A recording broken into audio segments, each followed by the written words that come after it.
gente ouve samba, a gente reconhece nas letras a presença desses mesmos problemas sociais, a desigualdade, a pobreza, é racismo, é perseguição. E hoje no canal do Travesso a gente vai conversar um pouco com o cantor Lucas Gel.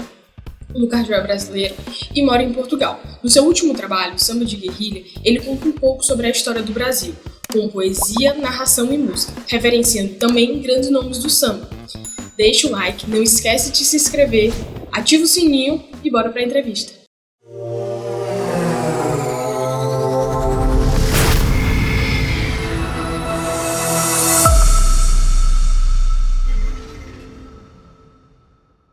Como foi que começou esse teu contato com a música e principalmente esse teu contato com o samba?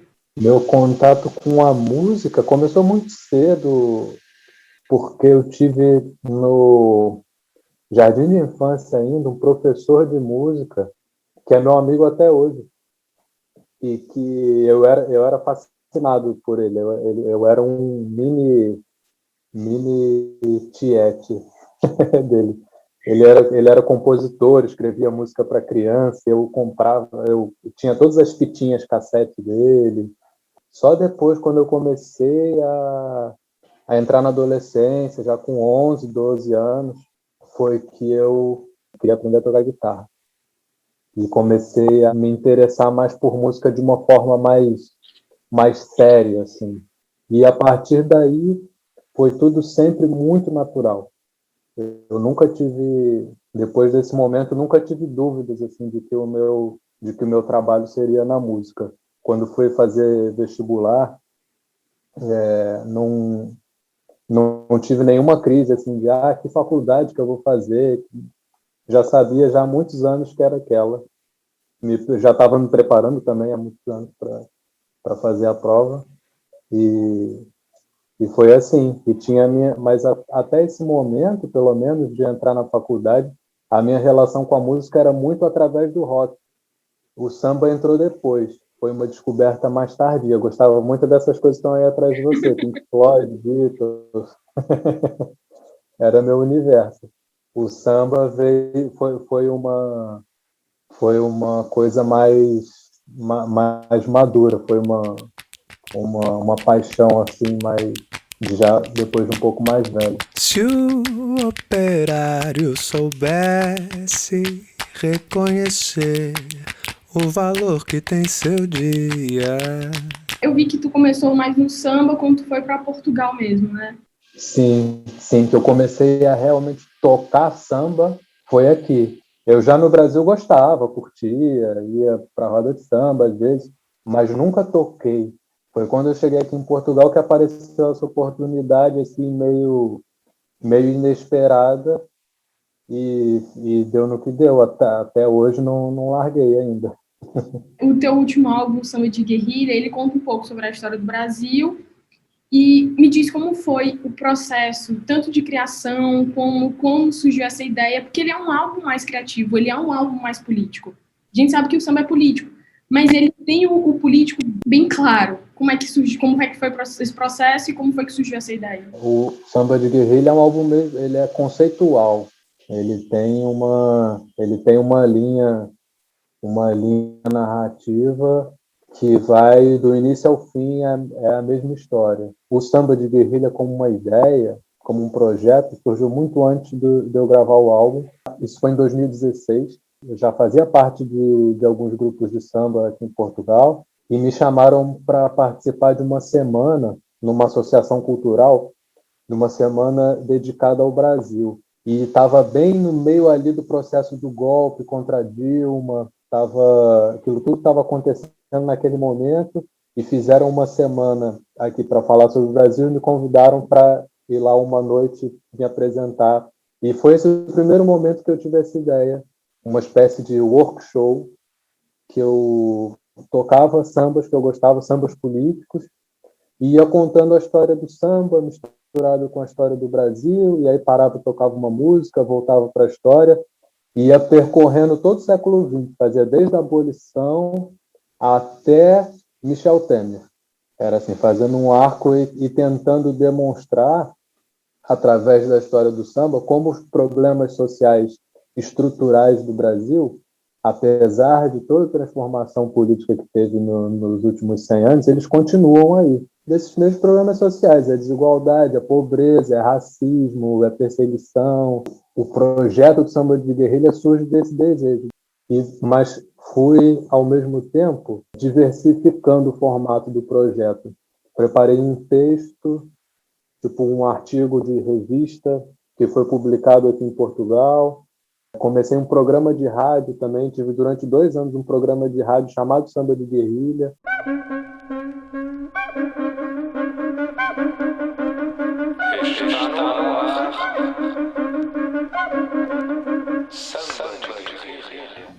Bom dia, com licença. Está começando mais um Samba de Guerrilha aqui na RUM, Rádio Universitária do Minho. Eu sou o Luca Argel. Se for para depender do samba para aprender outra língua que não o português, a gente tá tramado, né? Melhor é fazer como o João Nogueira e o Ney Lopes, ele de novo, e prefere não tirar onda de estrangeiro e assumir: eu não falo gringo, eu só falo brasileiro. Samba de Guerrilha. Só em 2019 foi que me veio pela primeira vez a ideia assim, mais concreta de transformar isso num álbum. Então, parabéns, o álbum ele é bem conciso, eu achei bem interessante que tu dividiu em 3 atos, né? E tu também inseriu literatura. Tu foi para Portugal fazer um mestrado em literatura e eu queria saber como foi que tu conseguiu inserir a literatura de forma mais direta. Eu acho que a grande influência da literatura nesse álbum é a coisa de contar a história, eu acho. A gente tem 2 registros diferentes no álbum, que é um registro poético, que são as letras das músicas. Mas depois, sempre fazendo um contraponto com essa poesia, tem a prosa. E aí entra um pouco da minha experiência como estudante de literatura, de tentar tornar o texto o mais saboroso possível, assim. Como é, já que tu foi para Portugal, a gente sabe que samba não tem como não associar ao Brasil. Como é cantar samba em Portugal e como é que ele é visto por aí? Eu acho que o samba está tendo a sua imagem transformada nos últimos anos aqui em Portugal. Alguns anos atrás, eu tenho a impressão que o samba era visto com o estereótipo que associava ele sempre muito ao carnaval. Mas nem é o carnaval assim, o carnaval subversivo das ruas, de ocupação do espaço, né? Era o carnaval muito especificamente que passa na TV. Mas recentemente tem aparecido grupos aqui de brasileiros, eventualmente até com portugueses misturados, que estão fazendo um resgate de um repertório de samba mais tradicional, que não está necessariamente associado ao carnaval, está mais associado a rodas de samba, sabe? Sambas de raiz, com grandes compositores de samba, que estão tendo seu repertório tocado aqui. E isso eu tenho notado nitidamente nos últimos anos, que tem mudado a percepção. Os portugueses já conhecem melhor o samba, mas, no geral, eu acho que o samba é muito bem aceito e está tendo um pouco mais de reconhecimento aqui, pelo que ele é realmente, não só pela exposição midiática de carnaval, né? A história desse negro é um pouco diferente. Não tenho palavras para descrever o que ele sente. Fora do Brasil, a gente é meio que estereotipado, tanto em música, relacionada a samba, bossa nova, mas até nessa ideia de que é sempre carnaval. E associar, como tu falou, acaba que é mostrada uma parte mais deturpada. Então, eles acabam tendo uma outra visão da gente. E depois, isso é um contraste que eu gosto de fazer. Depois, quando faço samba de guerrilha, toco as músicas e chamo a atenção para as letras das músicas. Aquilo dá um susto nas pessoas, né? Porque é tudo tão alegre, tudo tão bonito, mas quando você vai prestar atenção no que aqueles cantores estão dizendo, no que aqueles compositores estão dizendo, a realidade não é tão bonita assim, né? Você regravou a música O Mestre Sala dos Mares, que é de composição do João Bosco e do Aldir Blanc. Tu pôde gravar com a letra e o título original. Como foi que surgiu essa ideia e essa vontade? Porque ela é uma música importante. E ela tem um peso histórico muito grande, principalmente porque ela foi censurada na ditadura de 74. Eu sempre amei essa música, sempre gostei. E quando eu canto ela em rodas de samba, em shows aqui, a partir do momento que eu descobri a letra original dela, eu passei a só cantar a letra original. Para mim já é mais natural cantar ela do que cantar a versão que foi gravada, que é a versão censurada. Conhecido como almirante negro, tinha a dignidade de um mestre-sala. Eu acho que isso para mim é uma questão de justiça histórica, assim, né? Porque o Aldir Blanc, para mim, é o maior letrista de música brasileira da história.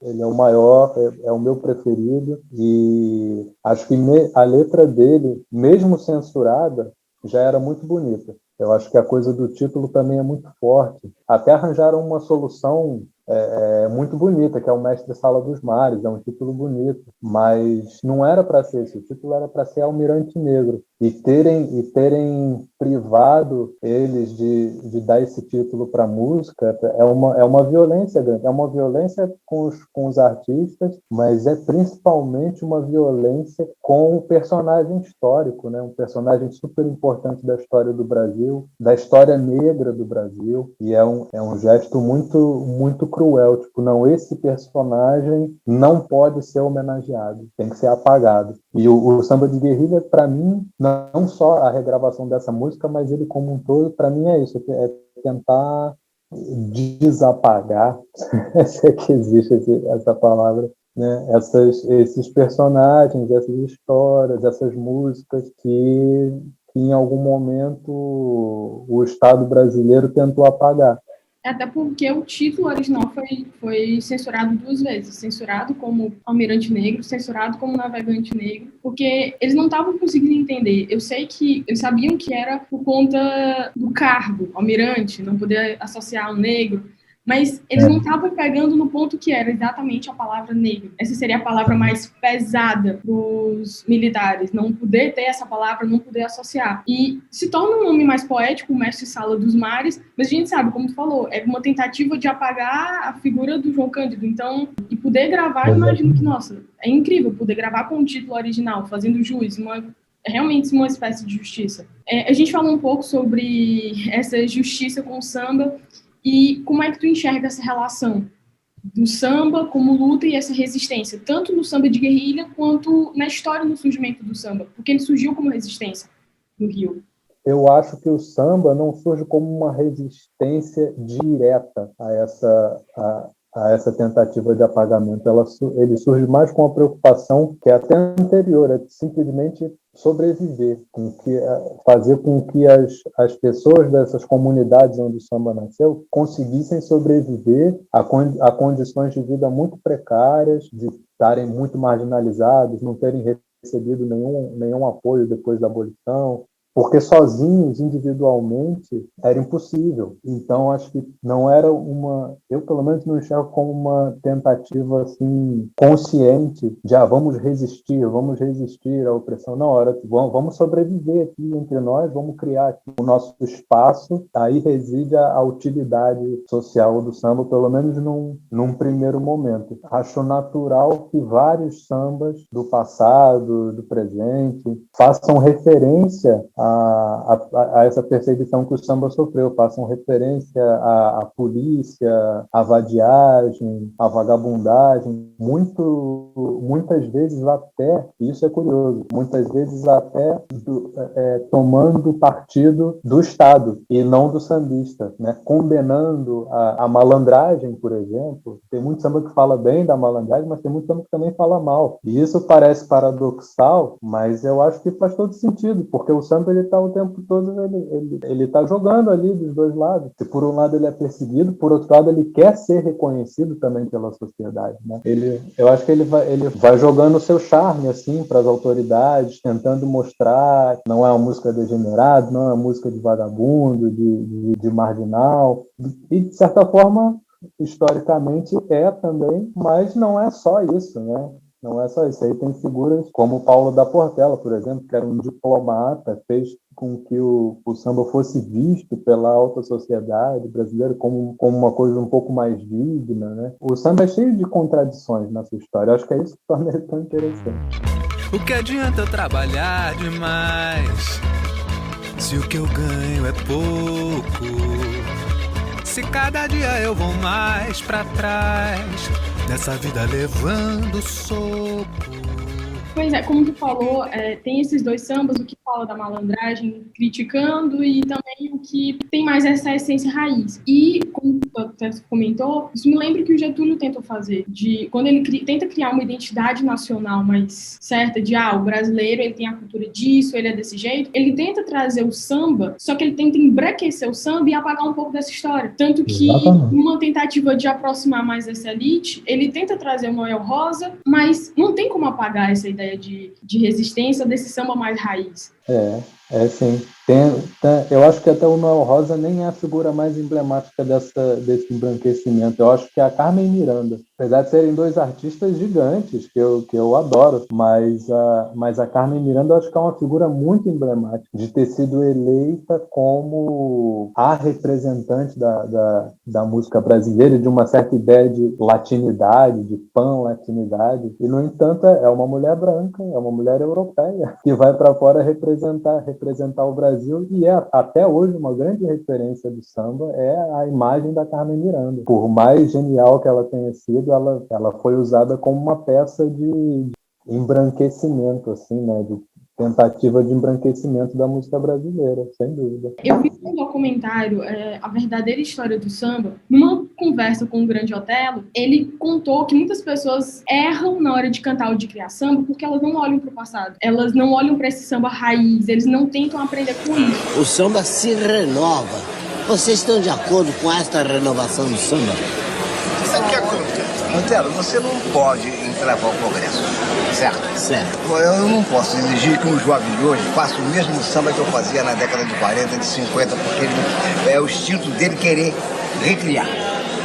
Agora, dentro dessa recriação, muitas vezes eles erram porque não quer dar uma olhada no passado. Mas nesse teu trabalho, tu fez justamente o que ele acharia incrível, que seria pegar músicas importantes, pegar nomes importantes e fazer uma nova versão. Tem composição do Grande Otelo, do Aldir Blanc, que a gente já falou, do Nelson Sargento, tem do Cartola. Como é que foi fazer essa nova versão? Não é uma atualização. Tem umas batidas mais técnicas, mas tu traz um novo olhar. Como foi fazer isso? Foi super difícil mexer com essas estruturas do samba e tentar encaixar instrumentos diferentes, sons diferentes, porque eu próprio já tenho muito enraizado em mim a forma tradicional de se tocar, né? Então foi sempre um trabalho de tentar desmontar, né? É como se eu tivesse assim dissecar o samba, que é um pouco...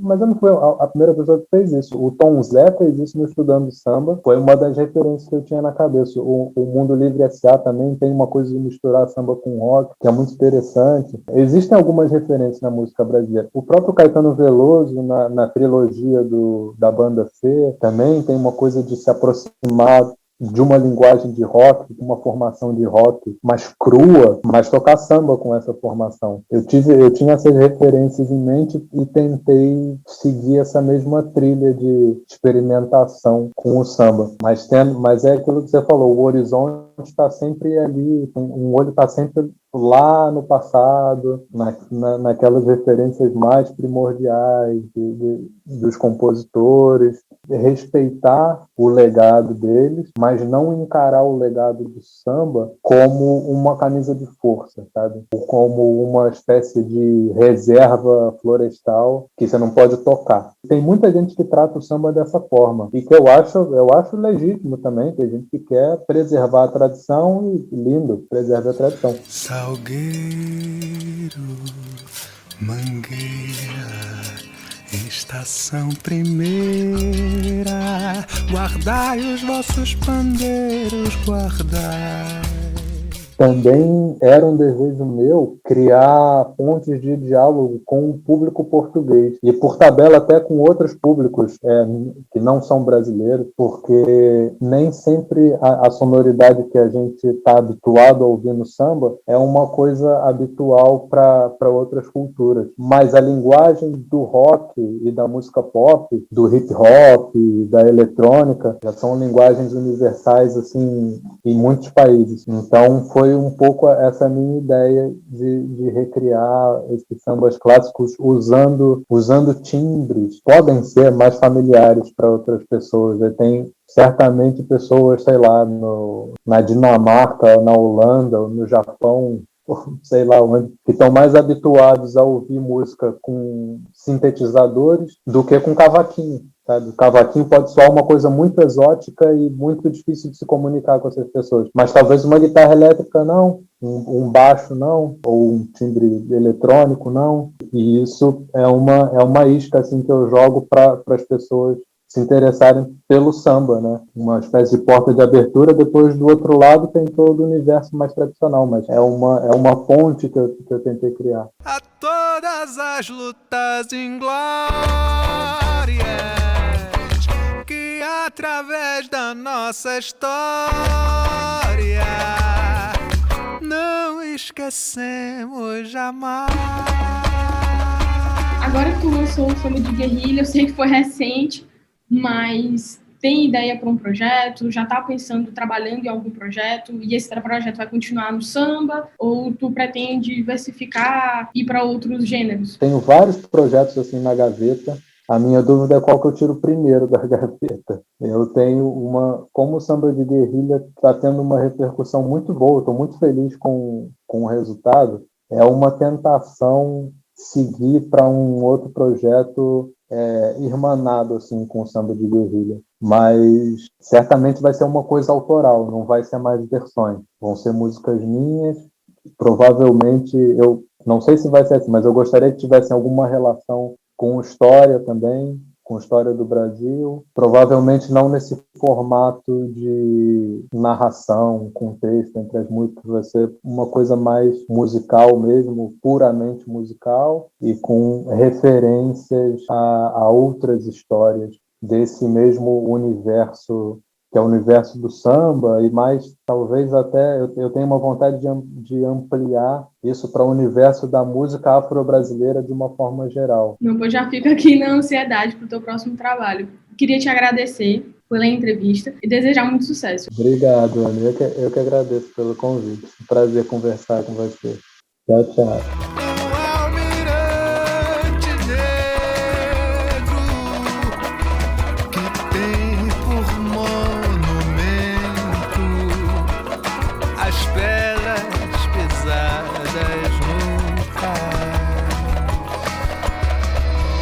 Espero que vocês tenham gostado. O trabalho do Lucas Argel é genial. O álbum Samba de Guerrilha vale muito a pena ser apreciado. O link pro álbum tá na descrição do vídeo. Deixa o like, se inscreve no canal, ativa o sininho para não perder nada. Um abraço e até a próxima.